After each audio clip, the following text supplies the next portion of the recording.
যারা অশ্লীল সিনেমা দেখেন, যারা অশ্লীল কিছু দেখেন, দেখার সময় এই হাদিসটা মাথায় আনবেন। কি কয় নবীজি দেখেন, তিরমিজি শরীফের 2429 নম্বর হাদিস। রাসূলুল্লাহ সাল্লাল্লাহু আলাইহি সাল্লাম এই আয়াত তেলাওয়াত করলেন, সূরা জিলজালের 4 নম্বর আয়াত তেলাওয়াত করার পর নবীজি বলেন, আতাদরুনা মা আখবারুহা, তোমরা কি জানো জমিনের বৃত্তান্ত কি, জমিন কি বলে দিবে? সাহাবীরা বললেন, আল্লাহ আর তার নবী ভালো জানেন।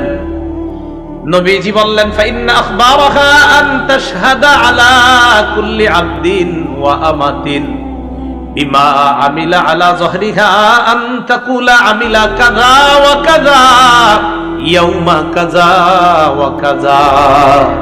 নবীজি বলেন, জমিন এইভাবে বৃত্তান্ত বর্ণনা করবে, আতুশাল অমুক এলাকার অমুক বান্দা ওই সময় এতটা বাজে অমুক দোকানের সামনে দাঁড়িয়ে টেলিভিশনের মধ্যে অশ্লীল সিনেমা দেখছে, মাবুদ আমি জমিন তার বিরুদ্ধে সাক্ষী দিয়ে দিলাম, তোমার কাছে বিচার চাই।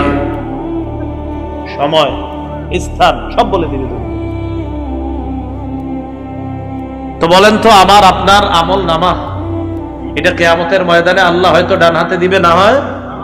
তো এর আগে সাক্ষীগুলোর কথা মনে রেখেন, আমল নামা দেওয়ার আগে প্রথম সাক্ষী হবে জমিন। 2 নাম্বার সাক্ষী ফেরেশতা।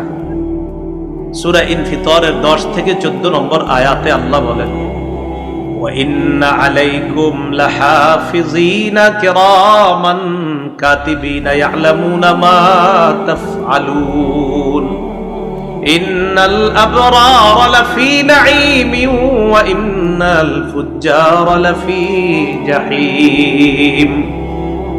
আল্লাহ পাক রব্বুল আলামিন বলেন, তোমাদের সাথে সংরক্ষণকারী যত্নবান ফেরেশতারা আছে, তোমরা যা করো তারা তা দেখে। সম্মানিত লেখকগণ, আল্লাহ এরপর বলেন, পুণ্যবানরা নেয়ামতে পরিপূর্ণ জান্নাতে থাকবে আর অপরাধীরা জাহান্নামে থাকবে। বলি নাউজুবিল্লাহ। এখন আমরা বাঙালি তো প্রশ্ন করে ফেলতে পারি, আল্লাহ বলছে সম্মানিত লেখকগণ থাকবেন, লেখকগণ কি করে? এটা কিন্তু বলে নাই, লেখকের কাজ কি? কিন্তু এই আয়াতে তো আল্লাহ বলে নাই লেখে, অনেক লেখক আছে লেখে না। তো এইরকম মনে করেন বাংলাদেশিরা এই প্রশ্ন করেও ফেলতে পারে যে হুজুর আল্লাহ বলছে লেখকগণ থাকবে, তো লেখকগণ লেখবে এটা কই আছে?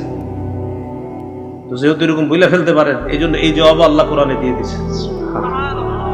সূরা যুখরুফের 80 নম্বর আয়াতে এই জবাব আল্লাহ দিচ্ছে। আল্লাহ বলেন, আম ইয়াহসাবুনা আন্না লা নাসমাউ সিররাহুম ওয়া নাজওয়াহুম বালা ওয়া রুসুলুনা লাদাইহিম ইয়াকতুবুন। তারা কি মনে করে তাদের গোপন কথা আর কানাকানি কথা আমি আল্লাহ জানি না? এমনটা কি তারা মনে করে তাদের গোপন কথা আর তাদের কানাকানি কথা আমি জানি না? আমি আপনাদের সামনে কথা বলতেছি, আল্লাহ এটাও জানি। আমি ওনার সাথে এখন কানে কানে কিছু বলবো, আল্লাহ এটাও জানি। আমি ঠোঁট বলা বন্ধ করব, বন্ধ করার পর